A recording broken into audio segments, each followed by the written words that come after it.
Education के commission, सब ने 1 से लाख तक कहा कि एजुकेशन में क्रांति और एजुकेशन में कुछ बदलने की ज़रूरत है।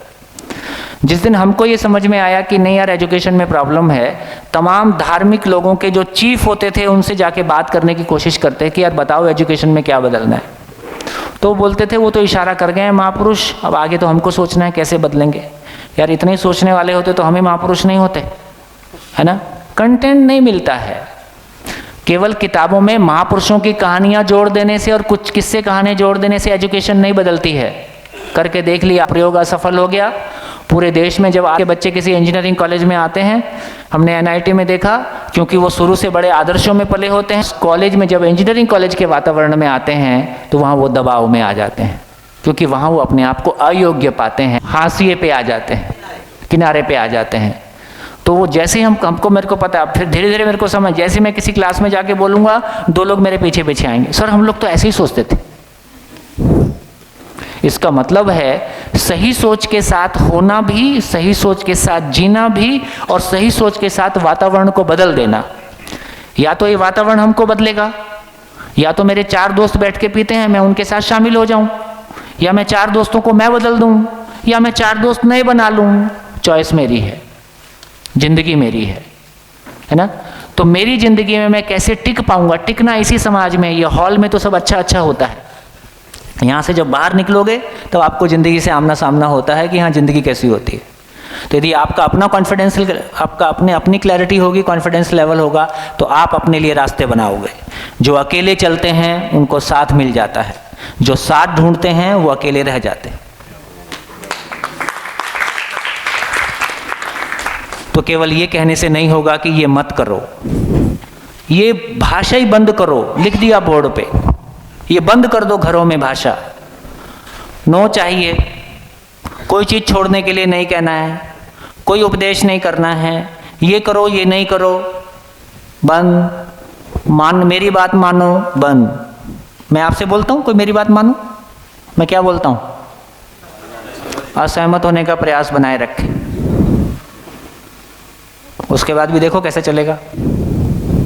तो मुझको लगता है कि हमको बच्चों के साथ काम नहीं करना है, काम खुद के साथ करना है। आज इसको हम समझेंगे। हम हमेशा दूसरों को चलाने की कोशिश कर रहे हैं। दूसरों को चलाना है कि मुझको चलना है? मैं नहीं चल रहा हूं इसलिए वो नहीं चल रहा है। मैं खाना खा रहा था तो उसने खाना खाना सीख लिया। मैं अच्छी हिंदी बोलता था, उसने हिंदी सीख ली। मैं कपड़े पहनता था, उसने कपड़े सीख लिए। मैं एक मकान में रहता था, उसने मकान सीख लिया। मैं आचरण पूर्वक नहीं जीता था, मेरे संबंध में जीने की योग्यता नहीं है, वो उसको नहीं आई। सही जीना क्या है ये मेरी समझ में नहीं है, इसलिए उसको नहीं आया।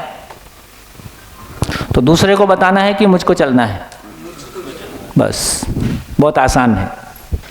वो किसी छोटी बहन को गड्ढे में कूदना चाहती है और उसको मना करना चाह रही है, ठीक है ना।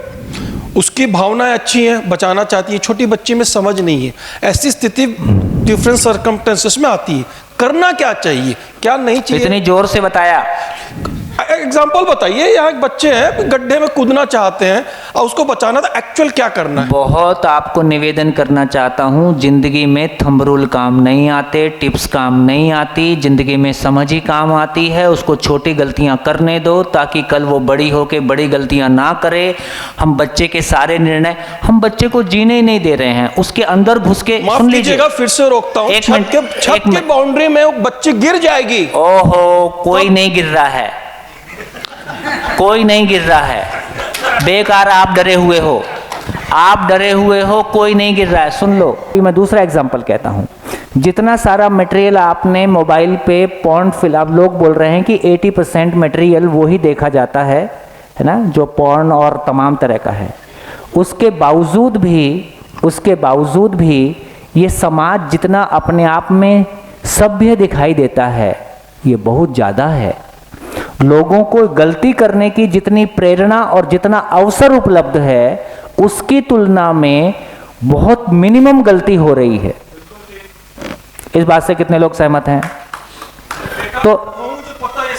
तो मैं ये विनम्र निवेदन ये करना चाहता हूं कि हम बड़े लोग, माँ बाप लोग, हमारा ज़्यादा ध्यान इस बात पे है कि आउट ऑफ इनसिक्योरिटी हमारा ध्यान इस बात पे है कि सामने वाला गलती ना करे। लगातार उसको गलती से बचाए रखने के लिए कॉलर पीछे से पकड़े रखें।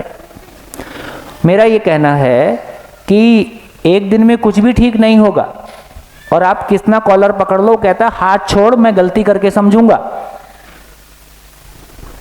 बहुत छोटी उम्र में आप थोड़ा बहुत बच्चे को चला लो, 5th क्लास का बच्चा मम्मी को निपटा लेता है, 10 तक पापा को निपटा लेता है। उसके बाद मैसेज क्लियर है कि तुम्हारे पास काम की चीज़ एक ही है, पैसा, वो दे दो, बाकी अकल मेरे पास है। तो इसका मतलब ये हुआ, मैंने खूब देख लिया, अभी के बच्चों पे आपका नियंत्रण है भी नहीं, वो आपकी सुनने वाला भी नहीं है। तो अभी एक ही मतलब है कि यदि हम ठीक से जिए और उनके साथ में संवाद के साथ उतर पाए, संवाद पूर्वक ही कुछ होगा, आपके रोकने टोकने से कुछ हो नहीं रहा है। ठीक बात है। अब इस बस सिंपल एग्जांपल दीजिए, छत के फर्स्ट फ्लोर में आए आप, कूद जाए ना यार, मर जाएगा, क्या फर्क पड़ता है, मर- कुछ नहीं होने वाला, आप डरे हुए हो। मैं इस बारे में नहीं सोचता हूँ नहीं मैं ना। नहीं, एक 3 साल का बच्चा यदि 12 फीट से ऊपर गिर सकता है, मरने का परसेंटेज 98% है। अरे ये आंकड़े आप गिनाते रहो, बच्चा छोटा रहता है, छोटा बच्चा रहता है, आप छोड़ के देखो उसको, वो बिल्कुल देखता है कि यार यहाँ खतरा है, वहाँ नहीं गिरेगा। आप मैं बढ़िया एग्जांपल देता हूँ। आप छोटे बच्चे को सुनो, छोटा बच्चा रहता है ना, उंगली पकड़ के चलता है, छोटा बच्चा उंगली पकड़ के चलता है। आप एक प्रयोग करके देखो, उंगली खींच लो तो बच्चा क्या करता है, वहीं बैठ जाता है, एक कदम नहीं चलता है ना, उसको पता है ये रिस्की है अभी। खूब प्रयोग करके देख लो, है ना। अच्छा, जब उसको चलना आ जाए फिर उंगली पकड़ा के बताओ, वो ऐसे कर देता है। इसका मतलब है बच्चे को भी अपनी सेफ्टी का पता है। शुरू में वो छोटे छोटे प्रयोग करके ये पहचान लेता है। नए पैदा हुए बच्चे को नहीं पता है कि गिर जाएगा तो चोट लगेगी, लेकिन पहली बार जब उसको थोड़ी सी कोई चोट खाता है वो पहचान लेता है। आग पहली बार पहचान लेता है, पानी पहचान लेता है, खाना पहचान लेता है, अपनी सेफ्टी वो पहचानने लगता है। तो ऐसा नहीं है, आपको इन सब चीज़ों के लिए कोई बहुत परेशान होने की आवश्यकता नहीं है। सामान्य जो करना है हम करते ही हैं। वे कौन ये करेगा कि बच्चा छत पे छोड़ दिया खुला और जा कूद जा, मैं देखूंगा और नीचे एम्बुलेंस खड़ी रखूंगा, जब गिर जाएगा तेरे को हॉस्पिटल ले जाऊंगा, ऐसा थोड़ी बोल रहा हूँ।